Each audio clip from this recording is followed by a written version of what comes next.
Weighted average profit method. यार हम जब कैलकुलेशन ऑफ गुडविल की बात करते हैं उसमें सबसे सिंपल मेथड आता है जो सबसे कॉमनली यूज होता है वो है एवरेज प्रॉफिट मेथड। उसका ये मॉडिफाइड वर्जन है। सिंपल बात बोलूं तो ये मॉडिफाइड वर्जन है। मॉडिफाइड वर्जन किसका? Average profit method. करना क्या?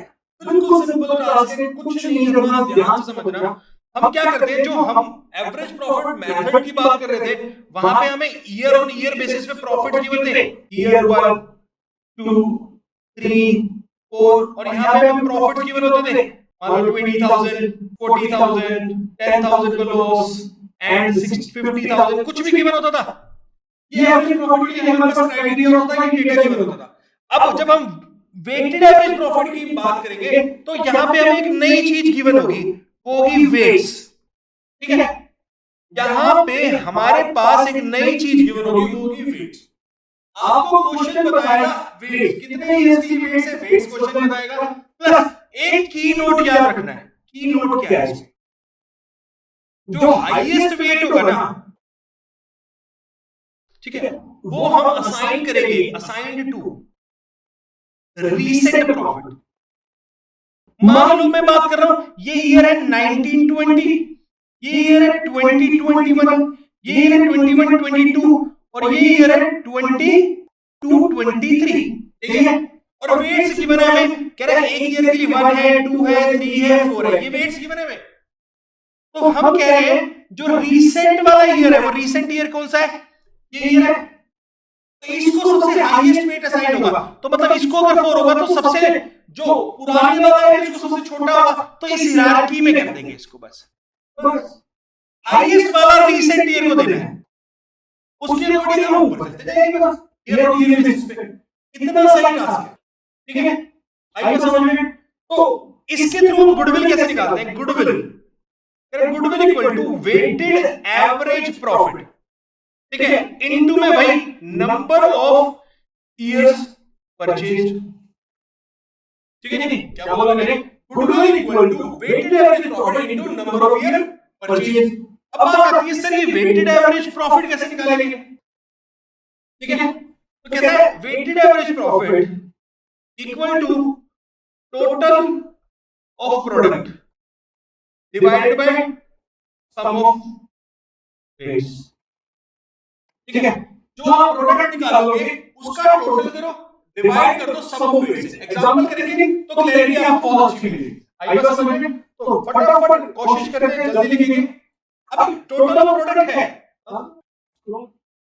ठीक है, तो अगर हम बात कर रहे हैं कि ये टोटल ऑफ प्रोडक्ट किसका है, तो प्रोडक्ट ऑफ प्रॉफिट की ही बात करेंगे। तो प्रॉफिट होगा, उसी के अकॉर्डिंग ही बात करेंगे। सम ऑफ वेट या टोटल ऑफ वेट बोल सकते हो, एक ही बात है। एग्जांपल से समझेंगे तो ज्यादा क्लैरिटी मिलेगी। जल्दी नोट करो, एग्जांपल में चलते हैं इसका। आइए क्वेश्चन, कह रहे हैं लास्ट 5 इयर्स के आपको प्रॉफिट दे रहा है। ठीक है, ईयर एंडेड 31 मार्च 2020 ले लेता हूं, 2021 ले लेता हूं, 2022 ले लेता हूं, 2023 ले लेता हूं एंड 2024 ले लेता हूं, और यहां पे ले लेता हूं प्रॉफिट। ठीक है, प्रॉफिट क्या है? कह रहा है 43,000 दे दिया, 50,000 दे दिया, 52,000 दे दिया, 65,000 दे दिया एंड 85,000 दे दिया। ठीक है, हमें गुडविल निकालिए। कह रहा है you are required to calculate goodwill on the basis of किसके बेसिस पे कह रहा है? 2 years purchase of weighted average profit, और वेट्स कह रहा है, weights are used weighted average profit, 2 year purchase of weighted average profit. कैसे कह रहा है? कह रहा है 2020 को 1 दे दो, 2021 को 2 दे दो, 2022 को 3 दे दो, 2023 को 4 दे दो एंड 2024 को 5 दे दो। ये वेट्स दे दी। ठीक है, अब ये सिंपल है, एक बिल्कुल एग्जाम ओरिएंटेड क्वेश्चन लूंगा इससे अगला। यहां कोई दिक्कत? अब सॉल्यूशन की बात करूं मैं, सॉल्यूशन ध्यान से सुनना। सबसे पहले हमारे पास ईयर्स है, उसके बाद हमारे पास प्रॉफिट है, उसके बाद हमें वेट गिवन है, यस और नो। और हमें फॉर्मूला कहता है वेटेड एवरेज प्रॉफिट कैसे निकालते हैं, टोटल ऑफ प्रोडक्ट, तो हमें एक प्रोडक्ट भी लेना पड़ेगा, ठीक है, हमने प्रोडक्ट ले लिया। अब क्या होगा प्रोडक्ट, आपको मैं बताता हूं। पहले प्रोडक्ट होगा वेट इनटू प्रॉफिट, ठीक है, वेट का और प्रॉफिट से अगर मैं मल्टीप्लाई करूंगा तो प्रोडक्ट बनेगा। ईयर मेरे को यहां पे दे रखा है 2020, 2021, 2022, 2023 एंड 2024। प्रॉफिट है 43,000, 50,000, 52,000, 65,000 एंड 85,000। ये हमारे प्रॉफिट है। वेट है 1 2 3 4 5। प्रोडक्ट निकालते हैं। यहां हो जाएगा 43,000, इधर हो जाएगा 1 लाख, इधर हो जाएगा 1,56,000, इधर हो जाएगा 2,60,000 एंड इधर हो जाएगा मेरे पास 4,25,000, ठीक है। प्रोडक्ट का टोटल करो, इसका वेट का टोटल करो और प्रोडक्ट का टोटल करो, कितना आ रहा है इसका ऊपर 9,84,000, ठीक है।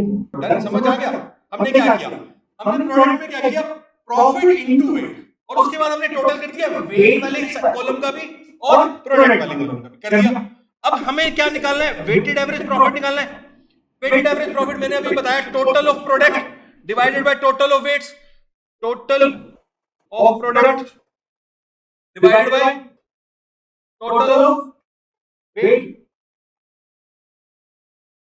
क्या है मेरा 9,84,000, यही है, divided by 15। Weighted average profit क्या आएगा मेरा 65,600 आ गया मेरा वेटेड एवरेज प्रॉफिट।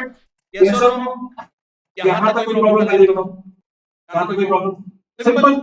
हमने कोई टीडीएस टास्क तो किया नहीं, नॉर्मल था पूरी, ठीक है, कैलकुलेशन समझ आई, कैसे हुआ मैं समझ आया। चलो, तो अब बात करते हैं हमें क्या निकालनी है। हमें निकालनी तो क्या है, गुडविल निकालनी है, और उसने बोला हुआ है गुडविल हमें निकालनी weighted average profit into number of year purchase, और नंबर ऑफ ईयर परचेज क्या दे रखा है 2 दे रखा है हमें। तो weighted average profit into number of year purchase, weighted average profit कितना है मेरे पास 65,600 इनटू 2, गुडविल क्या आएगी मेरी 1,31,000। यहां तक कोई प्रॉब्लम नहीं, समझ आया, सिंपल लगा।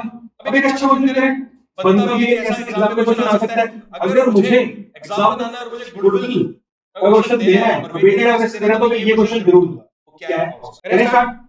क्वेश्चन प्लीज ध्यान से सुनिएगा, क्वेश्चन क्या है, कह रहे गुडविल आपको कैलकुलेट करनी है, गुडविल कैलकुलेट करेंगे on the basis of 3 years purchase of weighted average profit of past 4 years, ठीक है, past 4 years profit, ठीक है, यहां तक कोई प्रॉब्लम। अब जो डेटा दे रहा है, अब वेट पहले कह रहा है वेट्स ले लो, 2021 का डेटा है, 2022 का डेटा है, 2023 का डेटा है एंड 2024 का डेटा है। इसके लिए वेट्स गिवन है 1 2 3 4 और साथ में प्रॉफिट्स गिवन है 20,200, ठीक है, उसके बाद दे रहे 24,800, उसके बाद दे रहे 20,000 एंड उसके बाद दे रहे 30,000, ठीक है। बट कुछ एडजस्टमेंट मिस हो गई है, एडजस्टमेंट्स है साहब, एडजस्टमेंट्स भी ना सब क्वेश्चन नोट कर देंगे, उसके बाद हो जाएंगे, ठीक है। कुछ एडजस्टमेंट है क्या, पहली एडजस्टमेंट कह रहे ऑन 1 दिसंबर 2022 एक माइनर रिपेयर कराया मैंने, ठीक है, प्लांट का, जिसकी कॉस्टिंग थी 6,000 रुपीस, ठीक है। इसे हमने रेवेन्यू में चार्ज कर दिया, रेवेन्यू एक्सपेंस कर दिया, ठीक है। जबकि हमें उसको कैपिटलाइज करना था, कैपिटलाइज करेंगे 10% डब्ल्यूडी डेप्रिसिएशन चार्ज करेंगे, डेप्रिसिएशन 10% डब्ल्यूडी, ठीक है।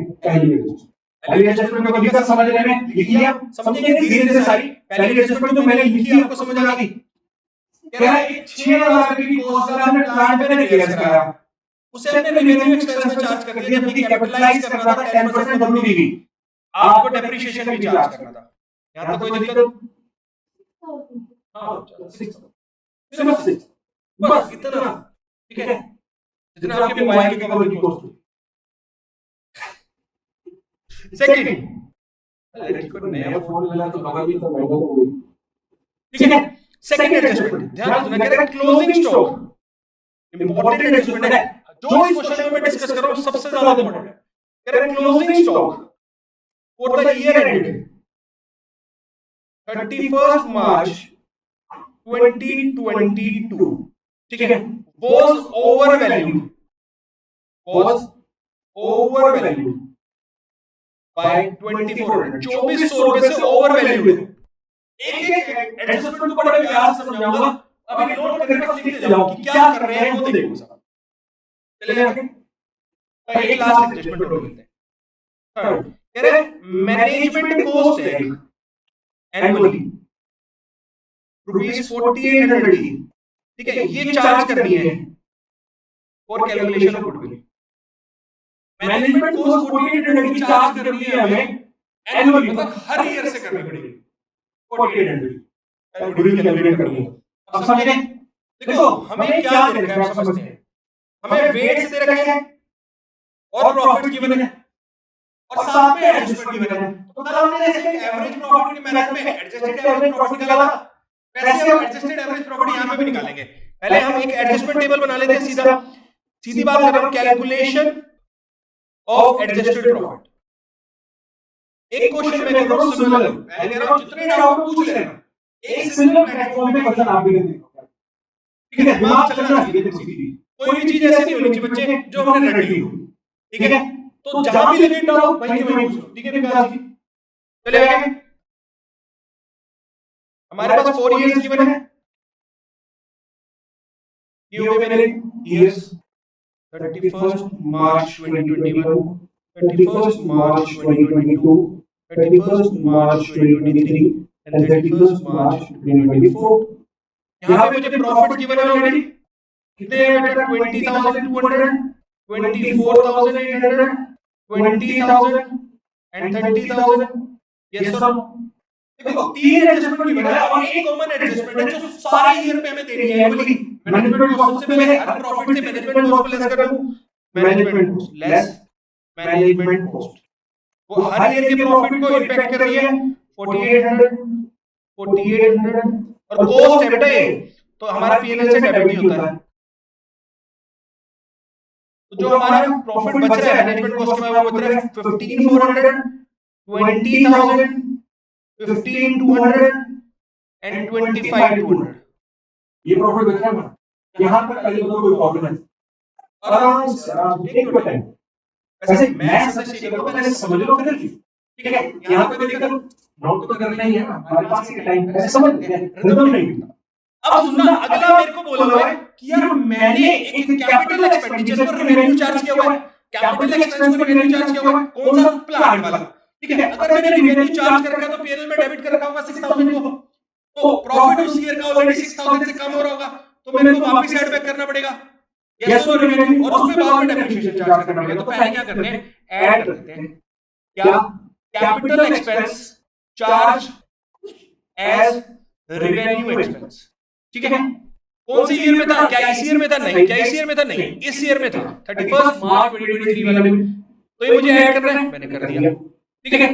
यहां कोई दिक्कत, क्या इस वाली एडजस्टमेंट का ट्रीटमेंट खत्म हो गया, नहीं, अब मुझे उसी पे जो अब मैंने इसको कैपिटलाइज कर दिया तो उस पे डेप्रिसिएशन भी देना पड़ेगा, और डेप्रिसिएशन तो लेस होता ही है, depreciation at the rate 20% WDV, 20 बोला बेटा, 10 लिखा है, 10%, ठीक है, यही है। तो बेटा मैंने इस ईयर में कब परचेज की थी, मैंने डेट दिया आपको 1 दिसंबर, तो कितने मंथ यूज हुई, 4 मंथ यूज हुई। तो अगर मैं कैलकुलेशन वाले पार्ट में जाता हूं तो कुछ 6,000 पे 10% 4/12 कितना हो जाएगा, 200 हो जाएगा, यस और नो। तो इस ईयर से मेरे 200 लेस होना चाहिए। अब मेरी WDV बच कितनी गई, 5,800 बच गई, यस और नो।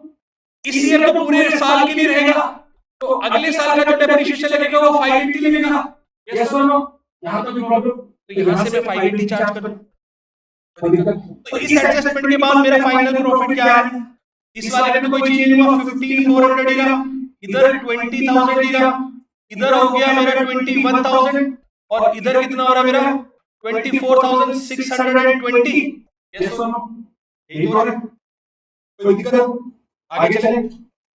एक और अच्छी एडजस्टमेंट आपके सामने पेश करने वाला हूं, ध्यान से सुनिए। चले आगे। अब एक एडजस्टमेंट रहेगी मेरी, अब सुनना ध्यान से, बहुत इंपॉर्टेंट एडजस्टमेंट, मोस्टली क्वेश्चन पूछी जाती है। क्या बोला उसने? क्लोजिंग स्टॉक कौन से ईयर का? 31 मार्च 2022 का। इस ईयर का क्लोजिंग स्टॉक ओवर वैल्यूड है 2400 से। ध्यान से समझिए एक बार, आपको समझा सकता है। अगर मैं यहाँ पे ट्रेडिंग एंड पीएनएल अकाउंट बनाता हूं, ठीक है, तो कुछ इस तरीके से बनता है।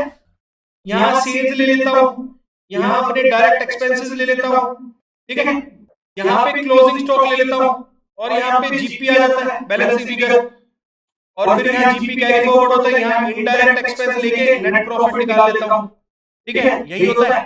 और डायरेक्ट एक्सपेंस को अगर मैं बाइफरकेट कर दूं तो opening stock plus direct expense ऐसे कुछ लेता हूं, यही बनता है मेरा ट्रेडिंग पीएनएल, ठीक है। अगर यहाँ पे मान लो क्लोजिंग स्टॉक 2400 से बढ़ा हुआ है, कितने से बढ़ा हुआ है?